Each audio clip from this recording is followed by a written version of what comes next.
Now we're going to be cooking up the chickens in just a minute. We're not doing a turkey. We're just going to do some chicken breasts. So I'm going to make a compound butter. I do it by know-how because I've done this for years. About a teaspoon of salt. Now I'm using finely ground black pepper. About a teaspoon of that. Teaspoon of seasoned salt. You really can't oversalt this. I'm going to put in a teaspoon of Montreal steak seasoning. Yes, that stuff is so good. I'm going to put in some poultry seasoning because we're cooking on chicken.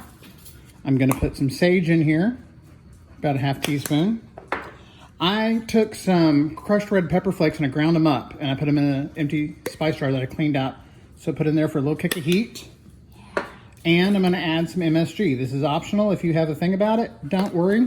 It's in most bouillons and accent flavoring. It is totally healthy and fine and safe for you. The whole headache thing is a joke. It was urban legend.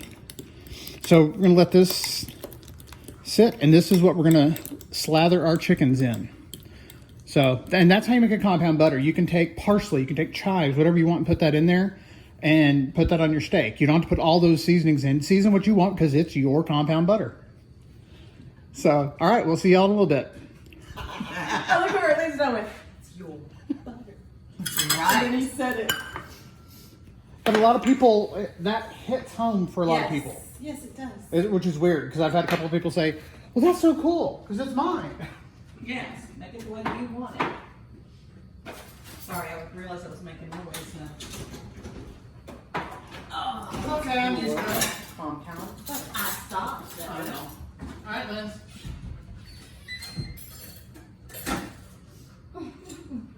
Was I oily? Lindsay, do you want to come put that thing on here? Oh, yeah. Or do you want me to? You can do it if you want. Mama, where'd you say those coats were? They're in the closet in y'all's room.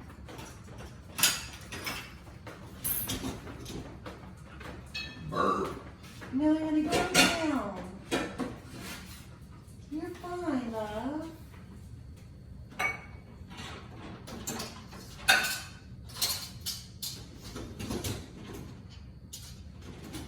Doesn't really fit this one. That was the thing that said. What's that? Well, let's wait. I'm going to feed them in about 30 minutes. Let's see.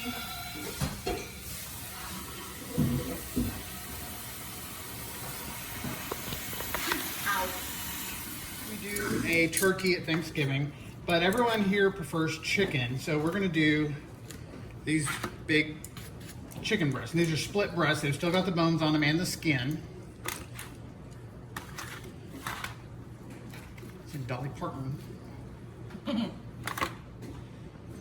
Get rid of that for me, please, Mom.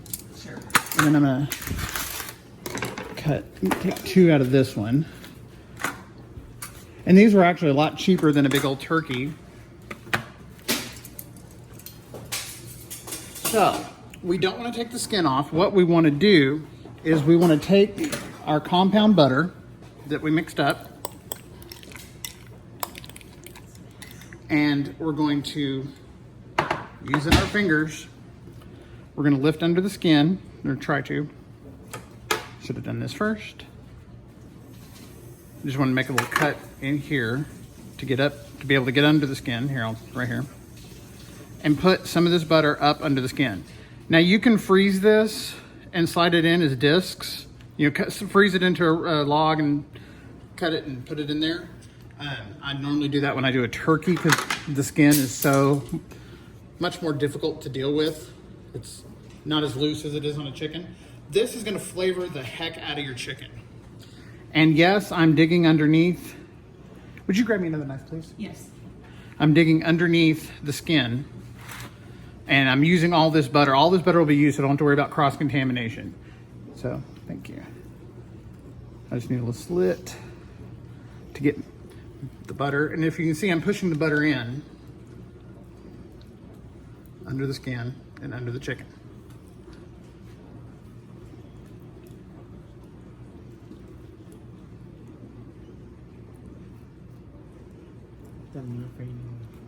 Hmm. There you go. Actually, need 2 people, huh? You kind of do. And then you work your fingers up under it. And no, this is not a pleasant feeling. But you want to loosen the skin away from the meat of the chicken. And then just push it down in there. And as this cooks, and I messed up. What'd you do? I'll show you in just a second. Let's see if I can. Okay.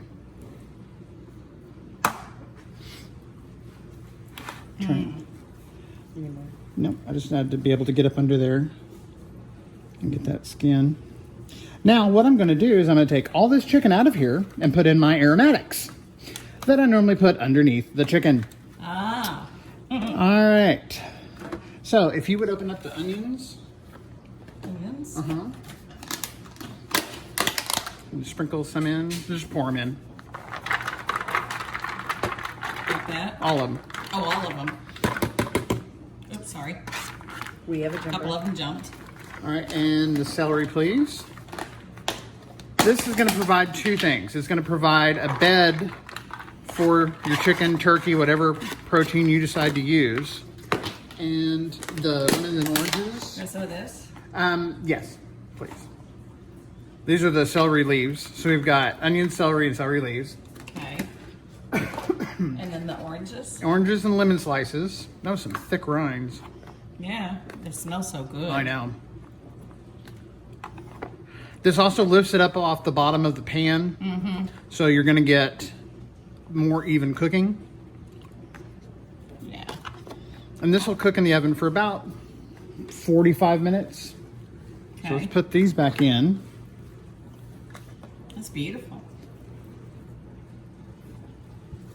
Now, are you going to put the rest of this butter on top of Oh, them? You're yes. gonna slather them. Slather these puppies. Okay. There you go. All right, so I'm going to take the rest of this butter and I thought you might. smear it over the top and throw it on the counter. There's a little jumper here.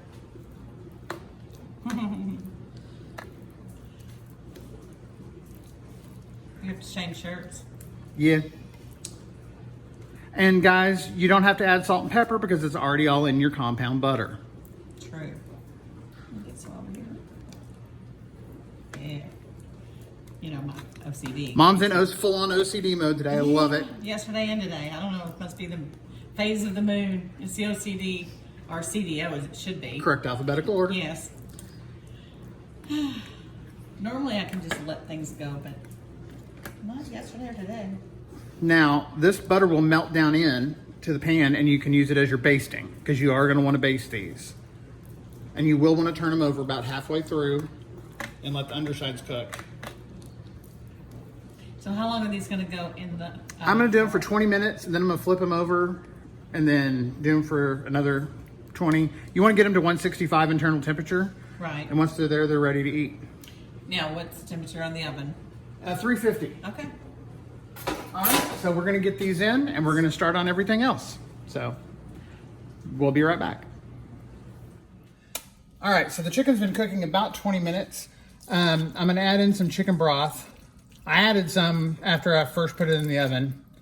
Now I'm going to add some more. I want a good half-inch in here. And I'm not going to turn these over because these are so huge. So these are going to go back in the oven for at least another 20 minutes. Till the internal temperature reaches 165. See you in a minute. Look at that. Jordan's. Oh, I'm good. Yeah. do you want to set a timer for 20 minutes or?